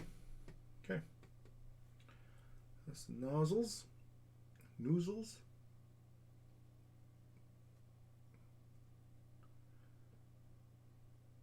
Yeah, that's flowing a lot better.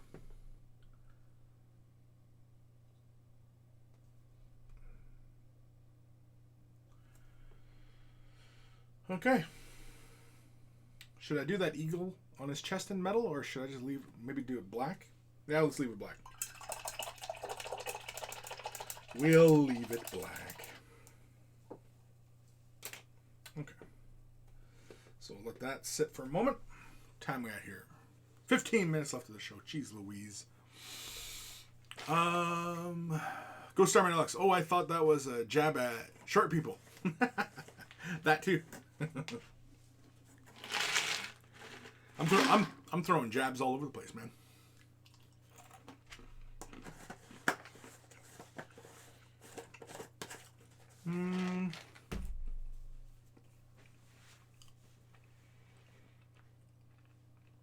Ghost Starman Deluxe. I think metallic skull with black wings would look cool. Yeah, you think so? All right, we'll go with it. I'll do it. Let's do it. Black wings, metallic skull. I'm in. I'm in. Of course, if it looks like crap, we'll blame Ghost. Just gotta make sure I don't hit the eyeballs. Get the cheeks.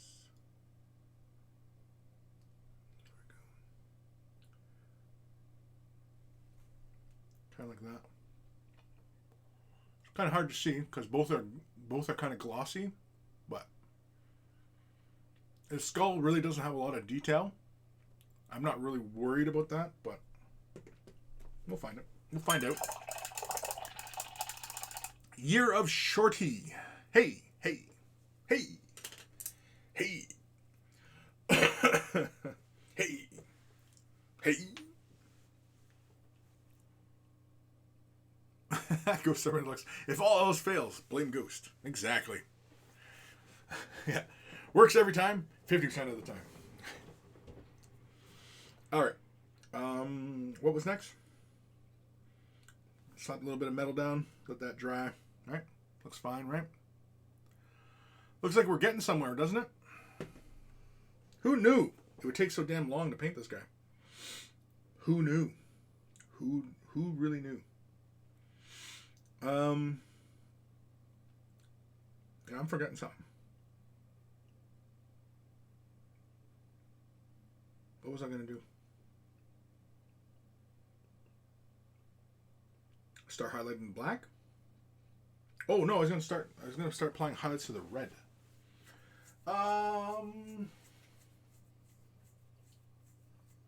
We could go with, say, a mixture of Wild Rider red. Or we could bust out, do I still have I still have Luganeth orange. Let's try a little bit of this. We'll just do a fine edging of Luganeth orange. Just to kind of make the edges just pop a little bit. So I've grabbed some Luganeth orange. This is an edge color. Again, I don't know if Citadel still makes edge colors, but I'm going to assume they do. If they don't, you pretty much get this by mixing white into Fire Dragon orange, or more white into Wild Rider red, Wild Rider. And if this looks like crap, we can always knock it back down with some clear red.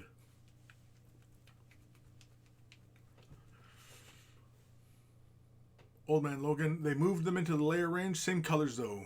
Your Shorty edge colors are just layers now. Oh, everything's just layers now. Oh, okay. Interesting.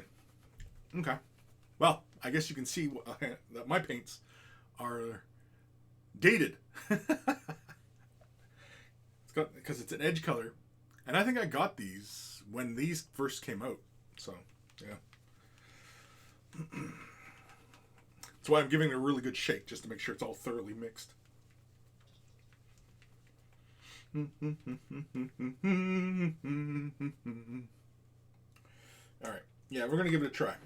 Let's give it a shot. This is usually how a lot of ways I finish off red, is using this kind of color, because it's not quite like a hard orange. It actually has a bit more of a red shift to it. So we'll give it a try. And I'll start off on the helmet first. Just a little bit of dampness on the brush. Not terribly necessary, but sorry, my brushes keep rolling on my desk here. I always use this Army Painter brush as a stopper because it's got a triangle handle. Anyway.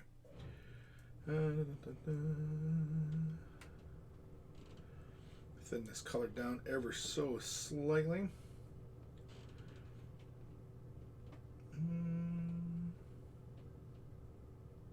Yeah, that's okay.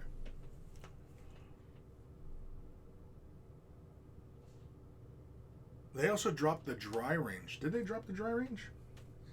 I didn't know.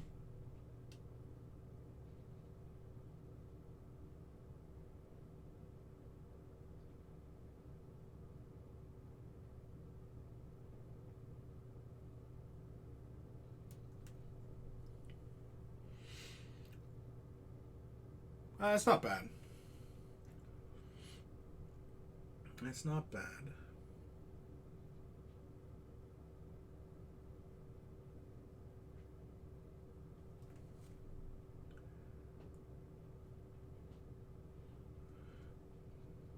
Yeah. It's not bad. It brings some definition to that edge. I'm mostly okay with that. I don't think we're going to go too wild with it, but yeah.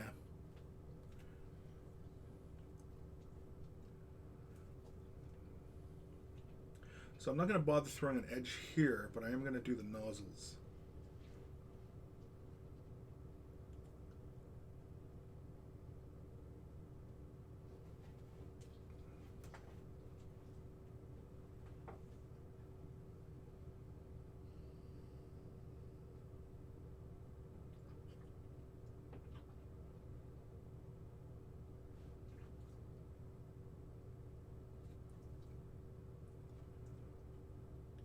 Just like so.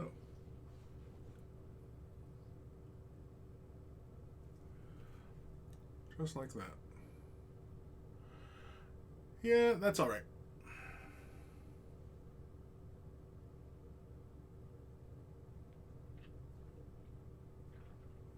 And I want to hit the little caps on the nozzle spots. You're shorty, thank goodness, because it was trash. The dry range was trash. I found them useful.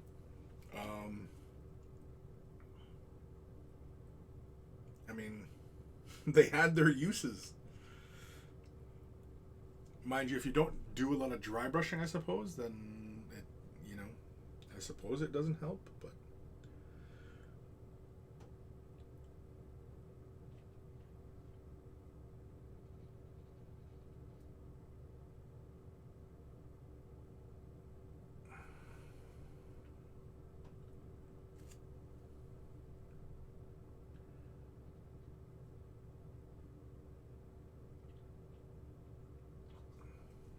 Go. Just little highlights on those noozles. We're just going to throw a little tiniest of edging right up here on these soft little areas right up here. We're just going to go like, oh, hands are shaking again. Go like that and like that. Yeah. Just two little edges right there. Just to kind of bring those out. And that'll be it. And you know what? I'm okay with all that. That looks okay. Yep. I think it actually helps with the appearance of the paint job because it's kind of a cartoony look anyway to the model, and I think going very realistic on these, I don't think it's entirely necessary. Yeah. Year of Shorty. It just turned into a brick too quickly on me. Interesting. I still have dries that I got them when they first came out, and mine are still useful. Like Necron Compound, super useful. Just for any metal details, just quick, and you're done. Again, like I said, like the dries, they made life very easy. I mean, most of these Citadel paint solutions, that's kind of the goal, is to make painting easy. That's why they developed the contrast painting system, is to make life a little bit easier for everybody, right? To encourage people to paint their miniatures. Let's get to the shoulder pad here. Just trying to keep a very light hand. Don't want to overdo this. Oh, overdid it. No, I'm just kidding.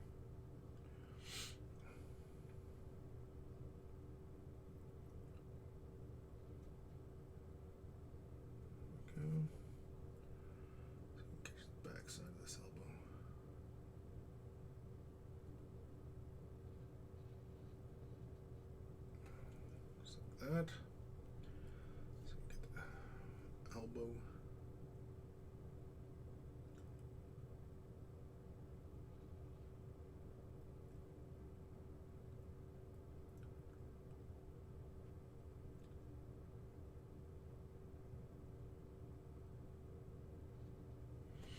Looks like that.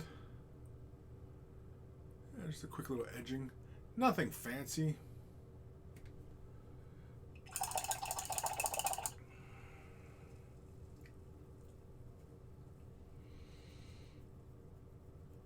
Okay.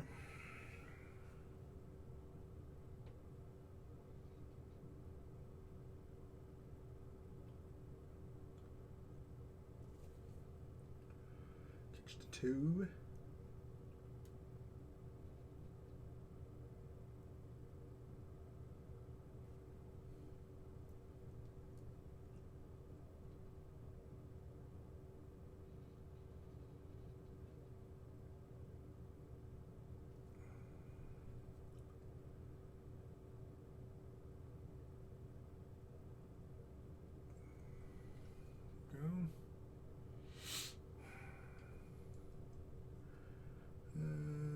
Try and catch the top of the knee here, I suppose.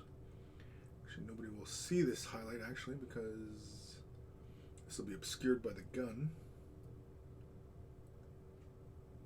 Put a little highlight down here. Just like that. Catch the top of this. Top of this leg. Let's get this shin pad or thigh guard, whatever the hell it is. Get that.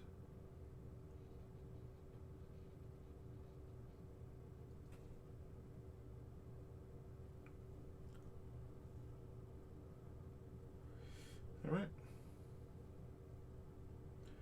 All right, this backpack.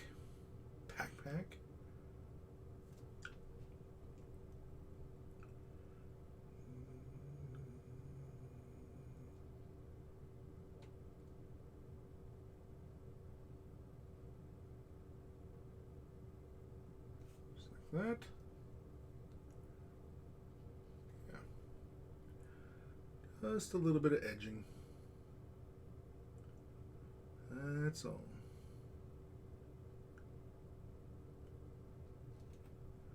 That's all we're looking for. There we go.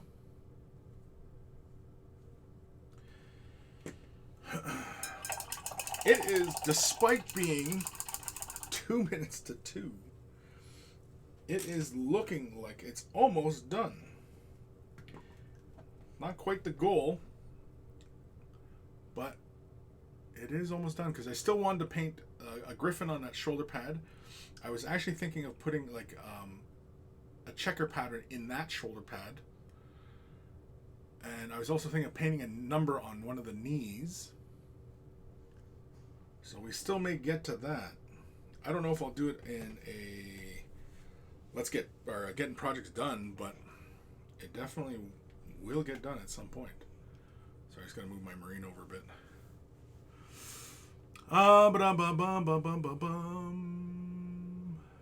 You're shorty. Maybe I got a bad bot. Possible. I like, honestly, I'm not a big fan of using that as an excuse a lot of times, but it is a very common thing to occur, is getting bad batches. They often refer to it as a bad batch, right? Although I don't really like, just equating it to the manufacturing process, because,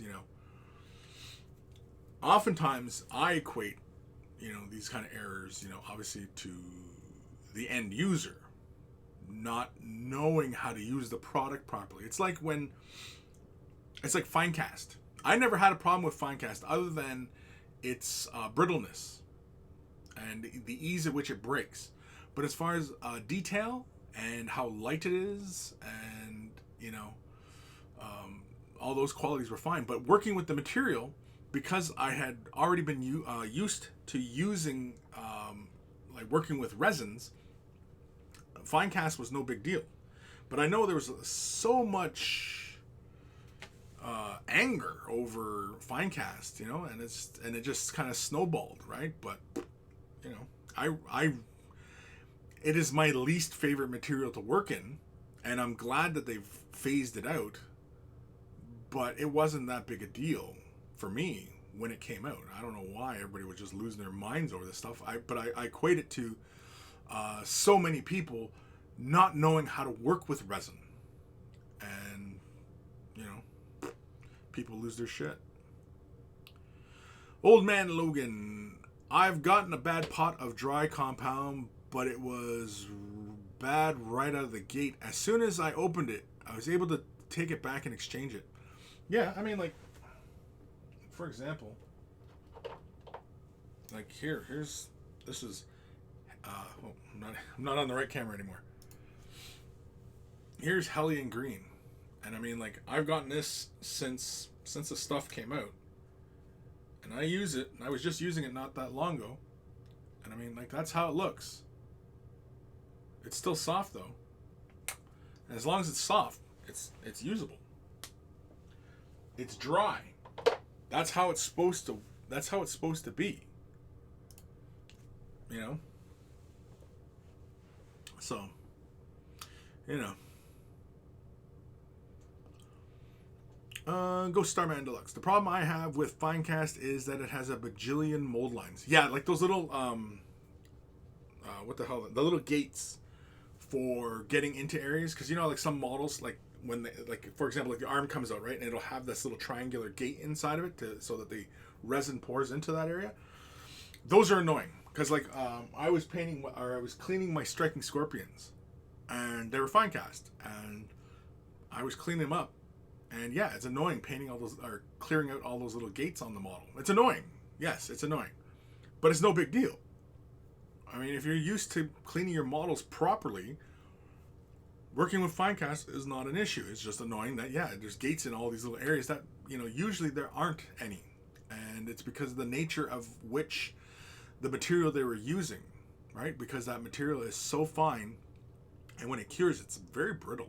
Like, it's easy to break Finecast, and that's a big drawback. That's another minus in its column for it, right? But, you know, again, every material is different. I mean, like, you know, pewter's hard to work with. People love pewter. Pewter's a pain in the ass. So many errors occur within pewter that, you know, but people, no, pewter's great. All right. Old Man Logan, for me, it was where two mold lines were located that I took issue with. A mold line right through the mouth. Yeah. But that's any casting process. That's not the fault of the material. That's the fault of the mold making. But anybody can make those errors, not just Games Workshop. You know, which is, and I mean, like, as far as I understood things, Games Workshop, for the last like 15 years, I think, they've wanted to move to entirely